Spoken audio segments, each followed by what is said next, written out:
Somewhere in today's Japanese animation industry, there is a director who has taken viewers on adventures across time and cyberspace, providing psychological examinations of relationships with family and friends, and in so doing, moving audiences to tears.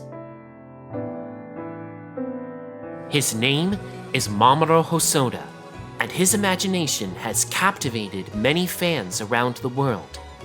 Each film of his is based on experiences in his life, which makes them personal too. For the next hour, we now invite you to join us on a special showcase of this man's creative output in the form of tonight's panel, Mamoru Hosoda, Personal Works of Art. Hello everyone, and welcome. My name is John Turner, and I'm so pleased you've decided to join me. Whether or not you're a fan of Hosoda's work, I hope you're prepared to embark on a journey with me, because we are now going to examine some of this director's creations, and perhaps much more besides. But first, let's start at the beginning.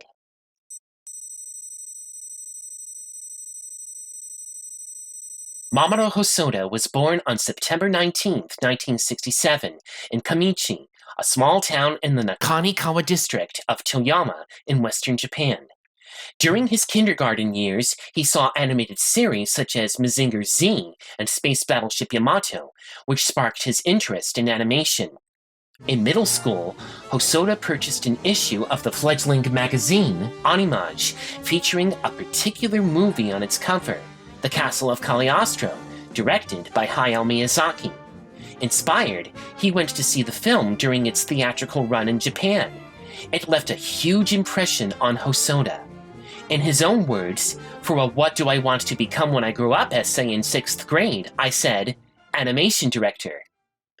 During his teenage years, Hosoda would experiment with making his own animated shorts. The first of these was done with little more than a makeshift light box with pieces of chopsticks for pegs, 900 drawings worth, filmed on an 8mm camera. That short turned out to be an important stepping stone for Hosoda. Now, it happened that around this time, Toei Doga, Japan's oldest animation studio, was commissioning independent animators to send their work over, in the hopes of garnering new talent. Hosoda submitted his first film. And guess whose movie was selected as the #1 favorite out of the 30 sent to the studio? Hosoda's, that's whose. Not only did the short impress Toei producer Takeshi Tamiya, it led to Hosoda being hired by the studio shortly after he graduated college. It was here that he would direct his first animation production, a 20-minute short called Digimon Adventure, which served as the pilot for the soon-to-be-released show of the same name. Digimon is short for Digital Monsters, which originated as a portable LCD toy produced by Bandai. Digimon Adventure, released in Japan on March 6, 1999, would be followed by another featurette, Digimon, Our War Game, released the subsequent year. This quirky feature introduces a visual style which Hosoda would come to use in a later project of his. The plot of this movie concerns a rogue malware in the form of a monster hijacking the internet, causing catastrophes in the real world. This is also something of a time capsule, especially in its portrayal of computers and the internet from way back when.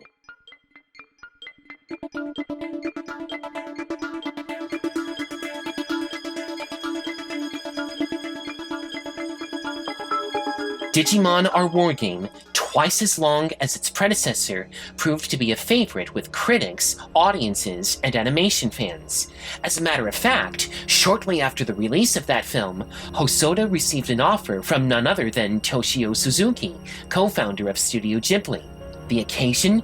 To direct the studio's upcoming film, HOWL'S Moving Castle. The 33-year-old animator, a huge fan of Ghibli's movies, quickly accepted. Unfortunately, Mr. Hosoda's experience at the studio turned out to be a disappointment. You see, Hosoda had specific ideas on how he wanted to adapt Diana Wynne Jones's famous novel into an animated feature. The problem? So did Miyazaki, and the animators at the studio all answered to him. It seemed as though Hosoda's vision wasn't what the studio nor Miyazaki had in mind. Within 2 years, Hosoda, viewed as a threat instead of a new creative voice, left Ghibli, and so his concept for HOWL was never realized. Instead, the film would be directed by Miyazaki and released in 2004, 1 year ahead of its intended release date. So what do you do when you are turned down by Japan's most prolific animation studio? For Hosoda, the answer was to return to his old job at Toei Animation, where he worked on series for television, a 5-minute animated commercial, and eventually his first full-length feature, One Piece, Baron Omatsuri and the Secret Island. This broadly cartoonish, dark-edged movie, the 6th from Toei's ever-popular franchise, has unfortunately never been released in English. Sometime during this period, Hosoda was thinking about the sort of story he wanted to make next, The Girl Who Leapt Through Time. But when he presented the pitch to Toei, it was turned down. Fortunately, someone else did express interest in Hosoda's movie, Mr. Masao Maruyama, co-founder of Madhouse Studios. One of Japan's most prolific animation facilities, Madhouse has produced numerous projects for film, television, and home video. They had tackled numerous genres: horror flicks, period pieces, epic fantasy, action-adventure stories, futuristic science fiction, you name it.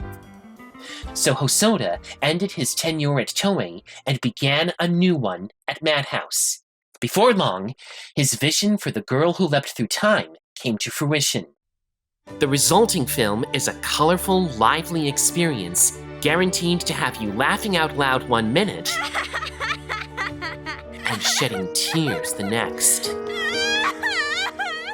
The main character of this tale, the aforementioned time-traveling girl, is Makoto Kano, a high school student.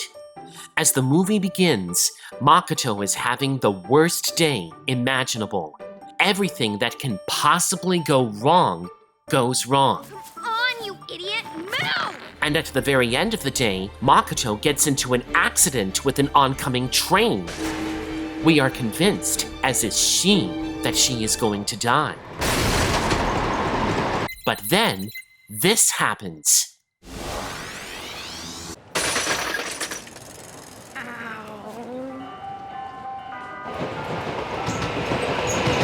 Impossible!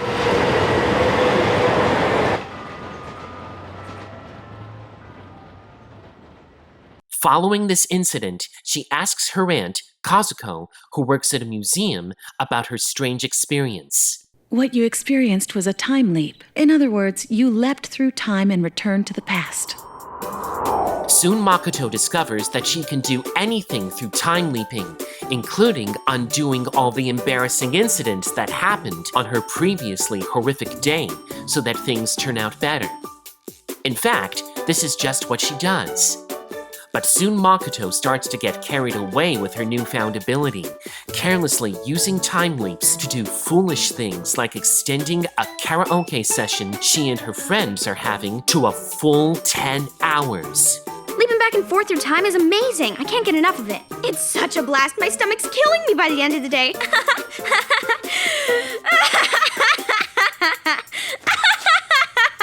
Ever think that someone might be suffering from your good fortune? Huh? At first, Makoto shrugs off her aunt's warning.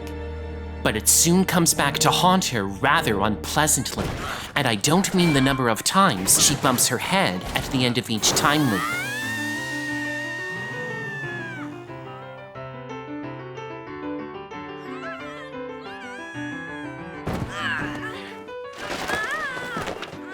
Her efforts to undo embarrassing incidents result in unintentional consequences, causing other people to get hurt. Matters get nastier when her impulsive actions nearly ruins her relationships with her friends, and worse still, puts their lives in danger.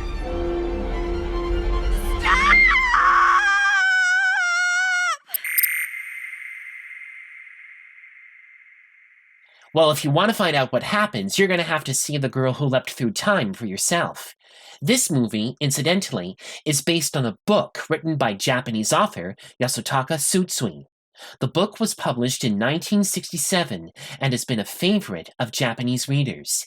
Mr. Hosoda was one such reader.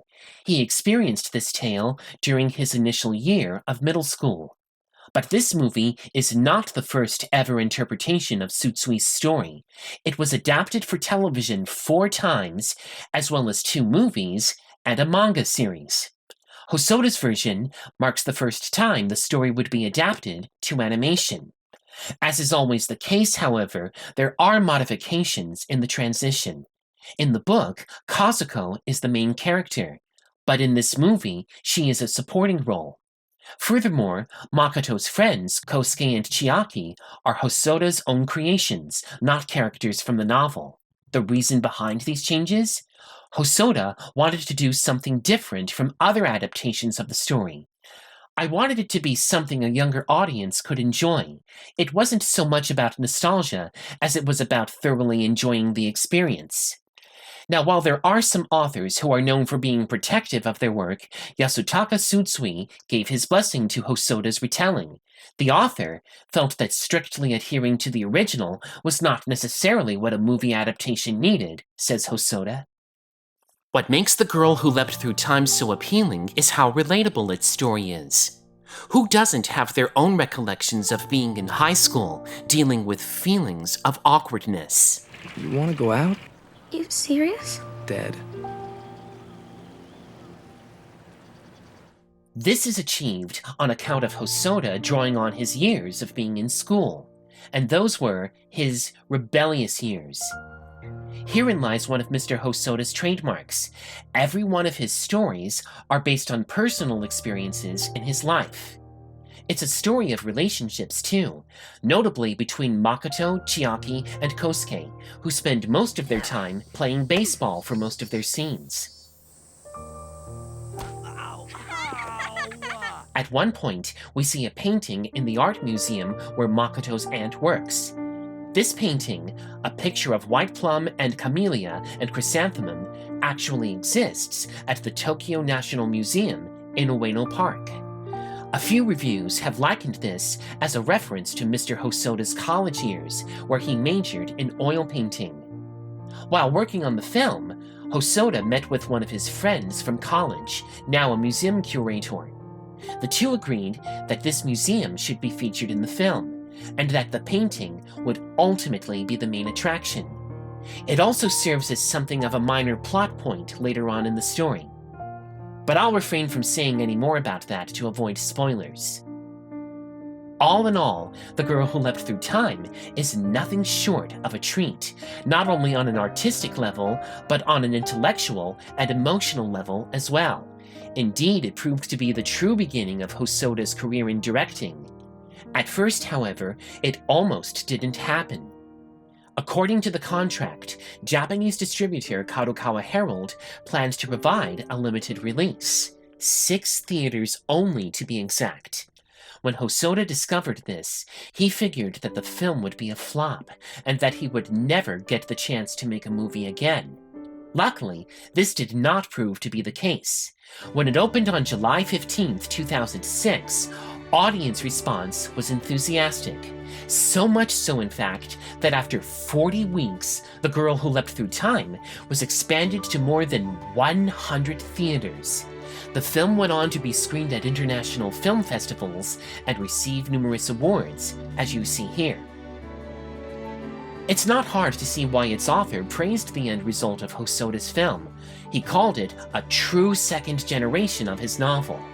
The Girl Who Leapt Through Time was soon brought to America by Bandai Entertainment, with an English version recorded at Ocean Studios in Canada. The dub is highlighted by then 14-year-old Emily Hurst, who received a Young Artist Award for her performance as Makoto. Hey, Hey, did I ever tell you what a total idiot my little sister is? I was talking about Kosuke in case you didn't notice. Forget him. Let's talk about my sister. So anyway, if Kosuke finds a girlfriend... Let me tell you about my sister! You want to go out with me? Today, the film can be purchased on DVD or Blu-ray from Funimation and can be streamed on Crunchyroll and select services. Either way, if you ever get a chance to view this movie, I highly recommend it. It's truly a film where time waits for no one. The success of The Girl Who Leapt Through Time ensured that Hosoda would be able to continue making movies. His next project would be something of his own creation, based on circumstances he was going through at the time. I got married and welcomed into a big new family. Having complete strangers become relatives was a fascinating experience that inspired me. Thus, Summer Wars was born. It's a different sort of film from The Girl Who Leapt Through Time in style and tone. In fact, all of Hosoda's movies are different from one another, and this is no exception. Summer Wars begins in the world of Oz. No, it's not the Emerald City somewhere over the rainbow. It's a global computer network, a bizarre amalgam of Twitter, Facebook, Google, and Amazon. People all around the world in this tale are linked to Oz through their computers, video game machines, tablets, and yes, cell phones, all for the purposes of chatting with friends, paying bills, telecommunication, monitoring medical data, and cybersports.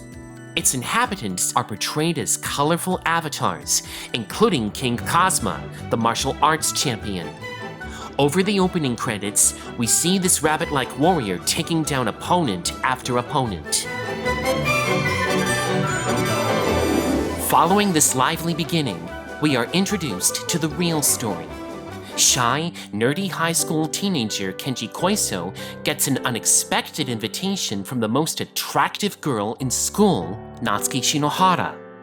And so Kenji sets off with Natsuki to the estate of her great-grandmother Sake, who is turning 90. The job? He must pose as Natsuki's fiancé, a most shocking proposition indeed. All the more so because Natsuki's large, fractious family, the Jinochis, can't see what is so special about Kenji. But great-grandma does. Please, Kenji, take good care of Natsuki. I don't really believe in myself. I know you can do it, Kenji. I'll try, ma'am. That's the best I can do. The real trouble begins when a rogue AI, codenamed Love Machine, is accidentally released and begins to corrupt all of Oz. In so doing, things start to go wrong in the real world too. At first, it seems as though Kenji, a gifted mathematician, is to blame because he solved a mysterious number puzzle he received through an email. But it turns out not to be the case, as his best friend, Sakuma, discovers. I checked out the security log. You see, these are the 55 folks around the world who broke the code last night. Turns out that a certain Kenji Koiso isn't on the list. But why not? 'Cause somebody got the last letter wrong. Everyone who replied had their avatar jacked, right answer or not. This is one of many surprise twists that occur in Summer Wars.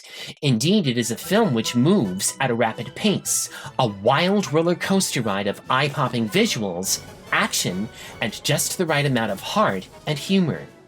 In many ways, this is a retread of Hosoda's Digimon Our War game. Its story beats are quite similar. Where Summer Wars differs from its counterpart, however, is in its sophistication and overall sincerity. It was Hosoda's intention to depict a Japanese family head-on and create something that we could talk about. Never turn your back on family, even when they hurt you. Never let life get the better of you. And if you remember nothing else, remember to find time to eat together as a family. Even when times are rough, especially when times are rough. Aside from being about family matters, Summer Wars also contains some other messages. Computer games play a role in the film, especially in the thrilling sequences where our heroes take on the monstrous AI in the virtual world. The film is also a visual marvel, especially in the land of Oz, where its avatars and space station-like plaza are rendered very imaginatively. Oh, and there are also a pair of humpback whales here named John and Yoko. Summer Wars is also something of a cautionary tale, notably on how over-reliance on technology, especially the internet, can be dangerous. Summer Wars also emphasizes teamwork, particularly in the latter half of the film, when the rather quarrelsome Jinochi family must put aside their differences to prevent a disaster. The destruction could be immense! At one point, certain characters are seen playing a game of cards, which at first seems like a throwaway scene, but it proves to be a vital role in the climactic showdown. Koi koi! In between all this chaos, another family member watches her nephew playing a baseball game on TV. Add to all this a lively musical score, as well as a pulse-pounding finale, and you have a real treat, a movie which entertains viewers young and old. Hosoda stated that he never intended for Summer Wars to become a major blockbuster summer hit. And yet, that's exactly what happened. The film proved popular not only in Japan, but internationally too. Indeed, audiences all over the world responded enthusiastically. Funimation, now known as Crunchyroll, translated and dubbed the film into English and have issued it on DVD and Blu-ray, but recently has gone out of print and consequently is hard to find now. If The Girl Who Leapt Through Time proved to be an auspicious stepping stone for Hosoda, Summer Wars catapulted him into the spotlight. To this day, anime fans and critics still adore this film, and rightly so. This is one of those movies which appeals to audiences of all ages, as mentioned, and chances are you too will find yourself cheering with enthusiasm by the film's thunderous finish. 2 months after Summer Wars was finished, tragedy struck. Hosoda's mother passed away. Perhaps as a result of this, Hosoda decided that his next feature would be a tribute to his mother. But before Wolf Children began production, Madhouse found itself in turmoil. Although the facility still contributed to the movie, Hosoda realized that a new studio would have to be established in order to bring his latest vision to life. So he, along with another colleague, producer Yurichiro Saito from Madhouse, founded Studio Chizu. And guess which character of Hosoda's work serves as the new facility's mascot? Chizu, incidentally, means map in Japanese. Why christen the studio with this name? Hosoda explains. At Madhouse, we produced The Girl Who Leapt Through Time and Summer Wars. I thought, this is great! We're on this amazing track, and I get to keep making movies. But with Madhouse experiencing financial problems, I talked to Saito a lot. What am I going to do? We're not going to be able to make movies. We hoped that Studio Chizu would be a treasure map that would guide us to where we needed to go. Indeed, the primary reason the studio was fashioned was to make this movie. Whether it would lead to further endeavors, at the time, remained to be seen. Wolf Children's storyline goes something like this. College student Hana crosses paths with a handsome young man who has a secret. He is a wolf, and not just any wolf. He can shapeshift into his animal form at night. He's also the last of his kind. But Hana isn't frightened in the least when he shows her the truth. For the first 15 minutes, we follow this couple's courtship, culminating with Hana giving birth to a pair of children, or should I say wolf children, who, like their father, can change shape at the drop of a hat instead of only at night. The children are named Yuki and Ame, rather symbolically. You see, Yuki means snow in Japanese, and Ame means rain. Yuki is born on a cold, snowy winter's night, and Ame on a rainy spring day, which explains the reason. Unfortunately, tragedy strikes.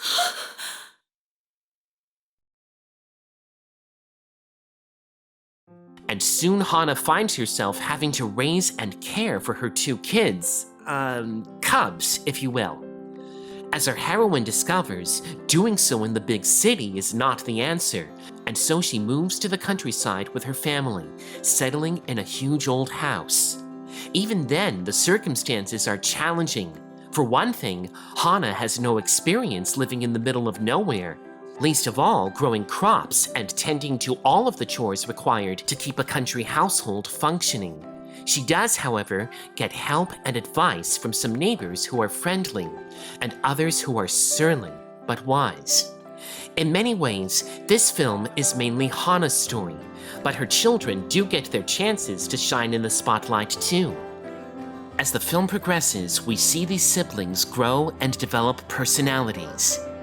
Yuki, although sweet and friendly, is also very impatient and can be a little too demanding at times. I want to go to preschool! I want to go to preschool, Mommy! I want to go! You need to settle down now. In other words, she's more like a wild animal. Ame, meanwhile, is quiet and withdrawn, very much like a human child. In fact, we see him suffering from sickness and reading stories in which wolves are portrayed in a negative light. As Yuki and Ame grow older, they switch places. Yuki gets to go to school, and despite some awkward starts, decides that she wants to be a human, even if it means giving up on some of her childish habits.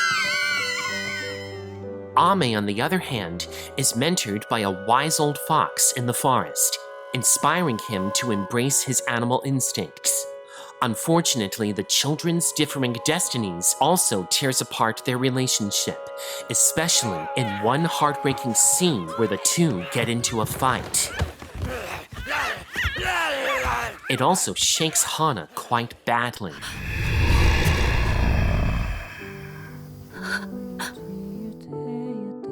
Wolf Children is a beautiful film, arguably one of Hosoda's most emotional ones yet. The first half is mostly lighthearted, with funny moments involving the cubs and their quirks.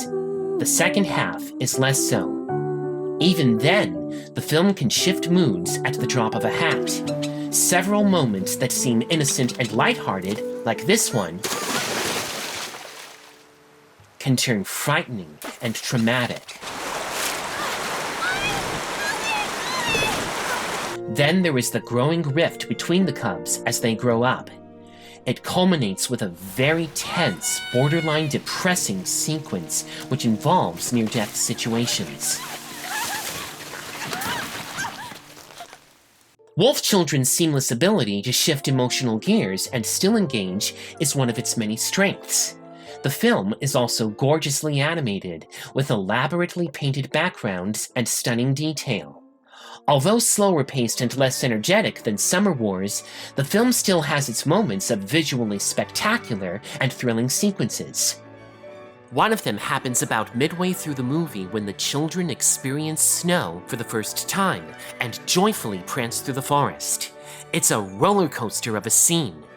Adding to the mood is Masakatsu Takagi's exuberant score, which sets the tone not only for this scene, but for this movie as well.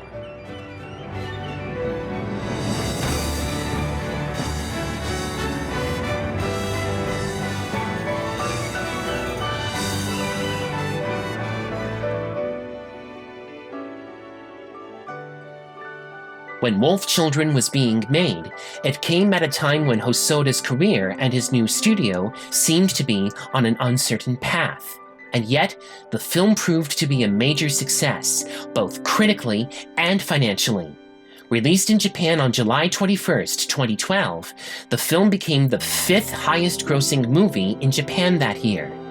This success proved that Studio Chizu was not just another upstart animation studio. This was a facility destined to make history, joining the likes of other great animation studios before it. Once again, Funimation brought Hosoda's moving tale to North America, issuing it briefly in theaters and then on DVD and Blu-ray. As of right now, the film is still available on both formats, as well as streaming on Crunchyroll. Lots of fans argue over which movie of Hosoda's is their favorite. Wolf Children is one of the most popular selections, and understandably so. Not only is it gorgeous, but it's one of those films that will tug at the heartstrings and most likely move you to tears. I'm not crying. It's just rain. Within 3 years came Mamoru Hosoda's next feature, The Boy and the Beast. This one also deals with family, but its plot has more humor and adventure than its gentler predecessor. Set in the Shinjuku prefecture of Japan, this tale is about Ren, a 9-year-old who is running away from home. Eluding the police, Ren finds himself in Jutengai, a mythical place inhabited by talking beasts. This world is ruled over by a white rabbit. Oh, my fearing whiskies! I'm late! Sorry, wrong movie. There, that's better. At long last, I have made a decision. So what did you choose, sir? What god are you going to become? I will be the god of decisiveness. To get back to the story, Ren is soon adopted by Kumatetsu, a ferocious-looking bear warrior with a temper to match. An apprentice can't say no! I am not your apprentice! Renaming his new charge Kyuta, Kumatetsu begins training the boy while learning to be a good teacher himself. I hope you are ready for some serious training! You see, the Lord is searching for a successor, and Kumatetsu wants that position badly. But in order to do that, he needs an apprentice, which is where Kyuta comes in. In many ways, The Boy and the Beast is the opposite of Wolf Children, with a little touch of the Karate Kid for good measure. But unlike Daniel and Mr. Miyagi, the relationship between Kyuta and Kumatetsu is rocky at best. In fact, they quarrel over everything, even meals. Sit down and eat! No way! If you won't eat the food I put in front of you, Yeah, you'll what? I'll shove it down your throat! Which is the master and which the apprentice?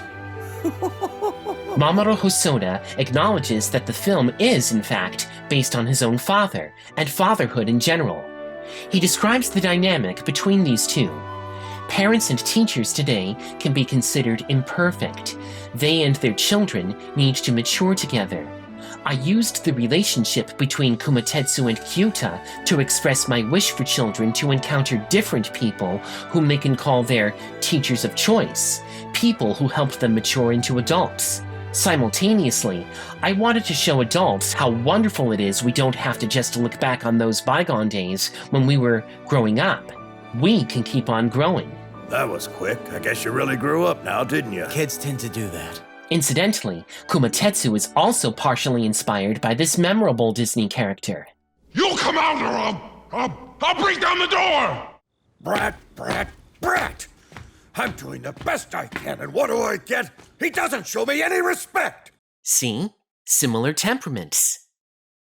Two side characters, Tatara, a cynical monkey, and Hyakushubo, a gentle pig priest, support and/or belittle this odd pair, and serve as narrators of the story at times. Example, this magnificent opening scene. Kumatetsu's character was a different story. He was rough around the edges, a bit crude and often selfish. He did not have a single apprentice. Yes, strong fighter though he was, he had no apprentice, nor did he have any sons. These characters also contribute to some of the humor in this film. Naturally, however, the biggest laughs come from the constant squabbling of stepfather and son, or rather, boy and beast. But Hosoda's movie is not just a buddy comedy. In fact, the second half of The Boy and the Beast not only features some similarities to Wolf Children, it's considerably darker and more thought-provoking. As Kyuta grows into an adult, he is drawn back to the human world, where he meets Kaide, a sweet human girl his own age who teaches him to read. He also meets his father, who he hasn't seen in years. All this is enough for our hero to consider abandoning the world of the beasts and returning to his own kind, which of course infuriates Kumatetsu. This also makes The Boy and the Beast a tale of identity crisis. There is also a deeper conflict in the story than meets the eye. But I'll avoid saying any more about that, You'll have to discover it for yourself. Arriving in Japanese theaters on July 11th, 2015, The Boy and the Beast was yet another critical and commercial success for Hosoda, becoming the second highest-grossing film in Japan that year. It was also brought to America by the folks at Funimation, becoming their third Hosoda release. The English versions for this film, as well as Summer Wars and Wolf Children, were all handled by Mike McFarland, director of dubs such as Yu Yu Hakusho, Full Metal Alchemist, and Attack on Titan. McFarland has a special talent for wrenching intense passions out of his cast, and one listen to any of these dubs is proof of that. Today, the film can still be found on Blu-ray and DVD, as well as on Crunchyroll. Packed with heart, humor, and charm, The Boy and the Beast is also visually spectacular, with dazzling sights to see. Admittedly, its storyline, with its emphasis on dueling and male protagonists, probably seems a bit more traditional than Hosoda's other movies up to this point. But that didn't stop audiences from embracing this film. It's a fun movie to watch, packed with all the elements that make Hosoda's movies work so well. Well, that's more like it. With 5 wildly successful features under his belt, Mr. Hosoda had become a most respected name for anime fans. In fact, many wondered what this director's next film would be. The answer came 3 years later in the form of Mirai. This film tells the story of Kun, a pampered little boy whose life is turned upside down when he gets a new baby sister, Mirai. At first, Kun is fascinated, but soon he finds himself neglected when Mom and Dad start to concentrate more on his new sibling, paying little attention to him, which of course makes him increasingly jealous. Well, if you were a child and found yourself displaced by a new baby and ignored by your parents, what would you do? Kun's response is to cry. And cry. And cry. And cry. And even play pranks on his sister. Each time this happens, Kun receives unexpected visits from various people in his family, including his own sister as a teenager, and even Yuko the family dog. With each encounter, Kun learns lessons about accepting change, caring for others, persistence, bravery, and honesty. Of all Hosoda's movies, Mirai might very well be his most unusual. The best way to describe this film is sort of a remake of Charles Dickens' A Christmas Carol, with a little boy as the protagonist instead of a bitter old man. The film is also distinctively episodic. Rather than a typical 3-act structure, Mirai follows, in Hosoda's words, a 5-act, 5-episode structure. In other words, this film is a series of vignettes more than anything else. Not everyone approved of this new direction. Kun, in particular, has been described by some as a spoiled, incorrigible brat, and given that we see him misbehave constantly throughout the film, it's understandable why some would take that approach. In many ways, however, this makes his character realistic and relatable. Keep in mind he's only a 4-year-old kid who does not know how to handle his emotions properly, nor deal with the changes in his life. Anyone who has been in his situation can certainly relate to his dilemma. In fact, it was because of such a scenario that this movie was conceived. You see, around this time, Hosoda's wife gave birth to a daughter, also named, incidentally, Mirai, and his own son, 3 years old at the time, was just as envious as Kun is. An only child, Hosoda was quite bewildered by this, which is what partially inspired him to write this story. Another experience helped shape the tale as well. Hosoda would ask his son about his dreams the previous night, and one day the boy answered, "I met Mirai when she was bigger, like when she was older." Hearing this, Hosoda admits, "I started to imagine what she would be like, what kind of woman she would grow up to be." Mirai means future in Japanese, which is arguably a fitting title for this film. It's not just Kun who is having trouble adjusting to the new baby. Mom and Dad are shown to be having struggles of their own too. She's going back to work and has little time to spend with her children, and so is not as patient with her son. I'm never gonna buy you another new toy again. He's an architect with little experience on raising kids. Naturally, he doesn't always get it right. Hey, maybe I should try that sometime too. Hosoda pretty much says it all. Perhaps this film is a journey to see the true nature of the people around you, including your parents. Another major character in this story is an oak tree in Kun's garden, which shimmers just before he has one of his surreal adventures. This tree will play a major role in the plot, but it isn't until the film's climax that we finally find out why. In addition to being a character study and psychological observation on parenting, Mirai also offers some surprisingly humorous moments, including a brief callback to wolf children. Give it back! Give me back my tail! There is also a scene where Kun unwisely tries to ride his bicycle without training wheels, with the usual disastrous results. And when he joins a little girl in making a mess. Perhaps the funniest moment in the picture is a scene in which teenage Mirai, Kun, and Yuko in human form attempt to put away a set of dolls without Dad noticing. The reason? If they're not put away in time, her marriage will be delayed. 1 year for each day they're left out. It is a task that proves to be quite a stretch, literally. Especially when a missing piece from the doll gets stuck on Dad's pants. For fans of trains, Mirai also offers plenty of them. Kun loves to play with trains, to the point where he makes a big mess of them in his room. Later, Kun gets to ride on an actual train, or so it seems, and sees several of his favorite engines during the journey. This is also partially a tribute to Hosoda's father, who was a railroad engineer, incidentally. But this adventure turns into a nightmare when he finds himself lost at Tokyo Station. It gets even more so when our little hero encounters a most ominous bullet train. The only place for children with nowhere to go is the Lonely Land. Indeed, it's the most terrifying moment in the movie. And how can Kun get out of this predicament? If you do not wish to board the train, you must tell me who you are. Who am I?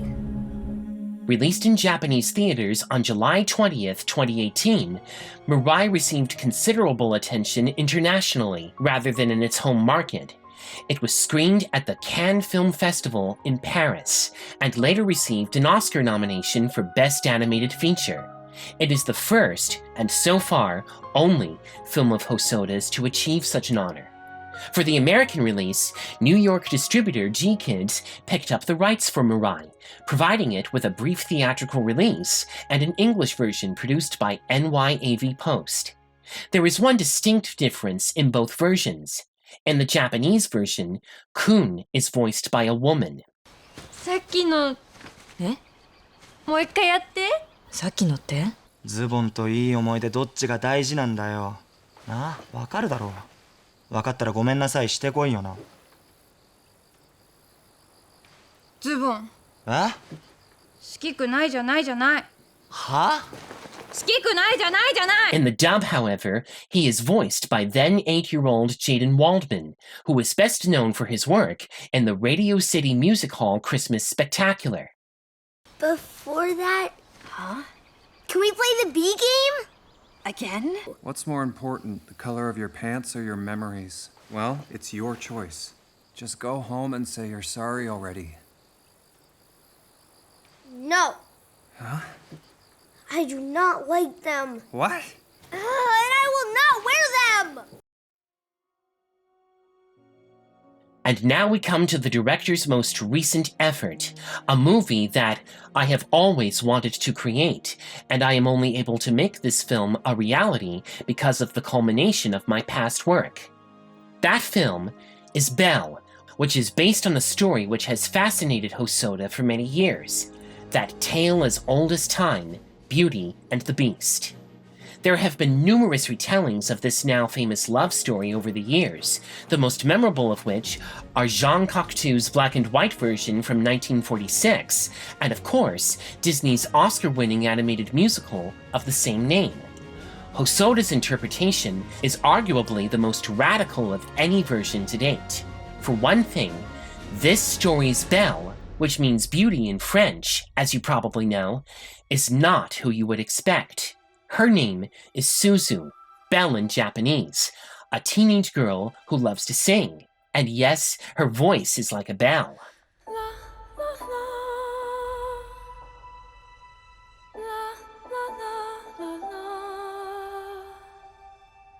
But as this tale opens, Suzu is lonely and depressed. Having lost her mother long ago, who abandoned her to rescue a kid she didn't know, Suzu suppresses her feelings and doesn't really connect with anyone. Her nerdy best friend, Hiro, convinces Suzu to log into the virtual world of You, where she rediscovers her love of singing. Already we can see shades of Summer Wars in this film, but unlike Oz in the former movie, the land of You is portrayed as a cyber-looking, gritty metropolis. We are first thrown into this land at the very beginning of this movie, just like Summer Wars. Another similarity, the land of You is also populated with a bizarre, quirky community of avatars. And yes, there are also humpback whales for good measure. When Suzu enters this virtual reality, she too is transformed into one such avatar, whom she later nicknames Belle. Did I just sing? If this character reminds you of a Disney princess, well, that's partially because she was designed by an artist who worked at the Mouse House. And that person is Jin Kim from South Korea, who had worked on several of the studio's most recent films, including Frozen and Moana. But she is also inspired by a number of divas, including Lady Gaga, Beyoncé, K-pop stars, and South Korean soprano Sumi Jo. Anyway, Belle, despite some initially mixed reactions, soon becomes a sensation in You, with Hiro personally managing her performances. Nobody in their right mind would ever guess that Belle's user is actually a mousy nobody like you from some remote town. Keep it coming. Bring on the hype. More. Belle is the best! Enter the beast of the picture, also known as the dragon. This monstrous creature interrupts one of Belle's performances, compelling the Guardians of You, led by Justin, to deal with the creature. Belle, however, senses that the dragon is in pain for some reason, and is determined to find out why.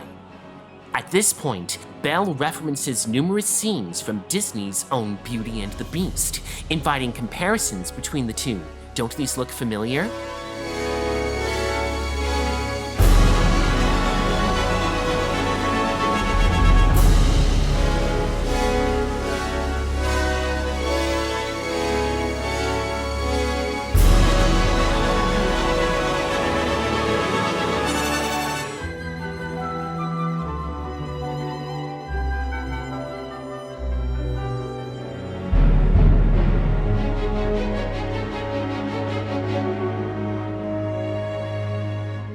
But this film's beast is not a handsome prince under an enchantress's spell, just as this movie's Belle is neither a merchant's daughter nor an intelligent book lover. This is one of the many elements that make Mamoru Hosoda's Beauty and the Beast a most unique updating of this fairy tale. Visually, Belle is arguably Hosoda's most spectacular film, a mixture of two different styles and techniques. While the normal world is realized with the sort of traditional hand-drawn look you would expect in an animated feature, the land of You and its denizens are all rendered by computer. But there is a certain cell shading effect to provide these characters with a classic 2D look. This also gives an interesting contrast between the two worlds. Also noteworthy are these gorgeous backdrop paintings during a scene in which our heroine searches for the dragon's castle.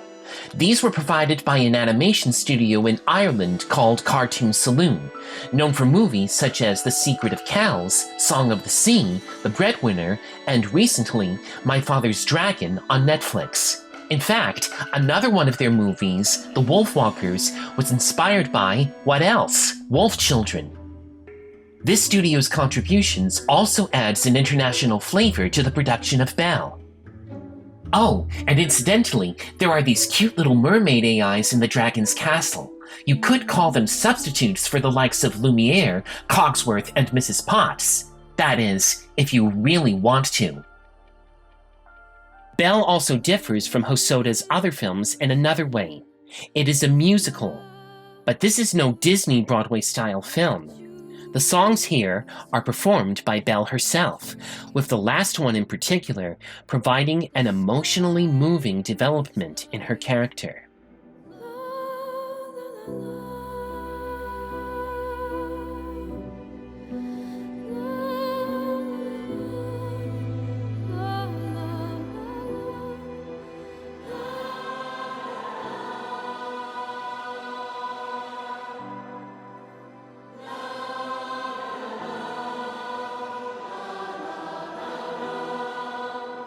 It was crucial to both the filmmakers and especially the English version team that the right actress should be cast to provide the sort of impact the role demands. Produced once again by G-Kids and NYAV Post, the English version struck a huge chord with the casting of 19-year-old Kylie McNeil, who not only provides the speaking voice of Suzu, but sings as well.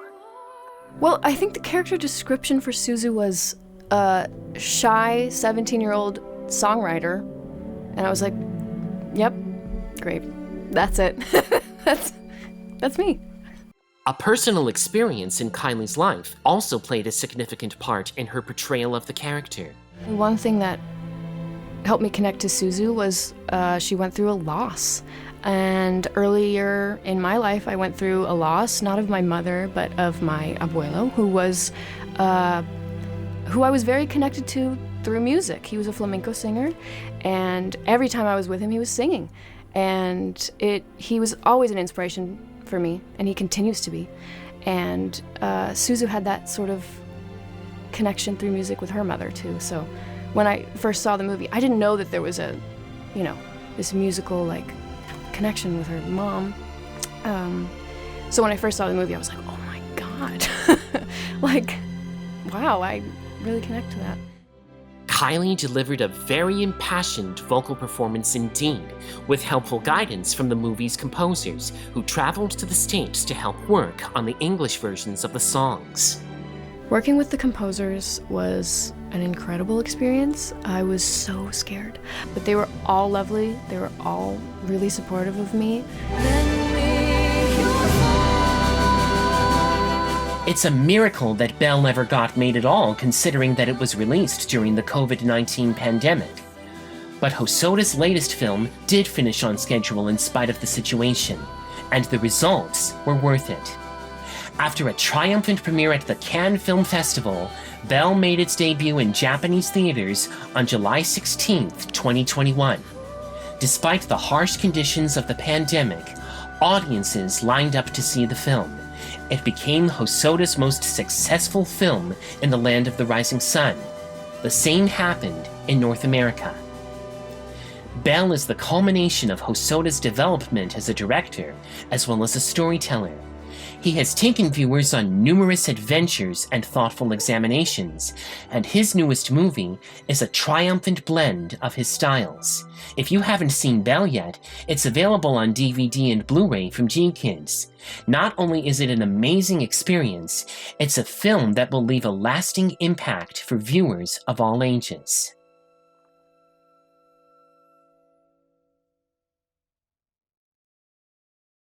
There was a time when Mamoru Hosoda's path to success seemed uncertain. Even he figured that his career would end before it ever really began. Fortunately for him, and arguably the rest of us, Hosoda has gone on to become one of the most highly acclaimed directors in Japan, a champion for a new generation. Having crafted 6 magnificent films, one cannot help but wonder what Mr. Hosoda's next feature will be. Whatever it is sure to be an experience that both dazzles senses and touches hearts, all featuring Hosoda's personal characteristics, inspired by his own experiences. One last thing that Hosoda's films share in common, they end rather abruptly, and as the credits scroll, we see still images from his movies. It's almost as if to reflect on the journey that he has taken us on, whether it be through time, cyberspace, beast worlds, or reality. Our celebration of this director has officially come to an end. I hope you found it enjoyable and interesting, and more importantly, that I've encouraged you to check out his movies if you haven't already done so.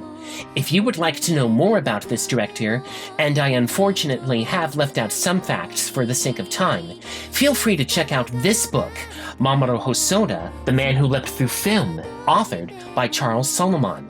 It contains a lot more information about Mr. Hosoda, from his career to his life. I highly recommend it. I have other panels planned either for virtual showing on Virtual Panel Theater or live at a con someday. Keep your eye open for them.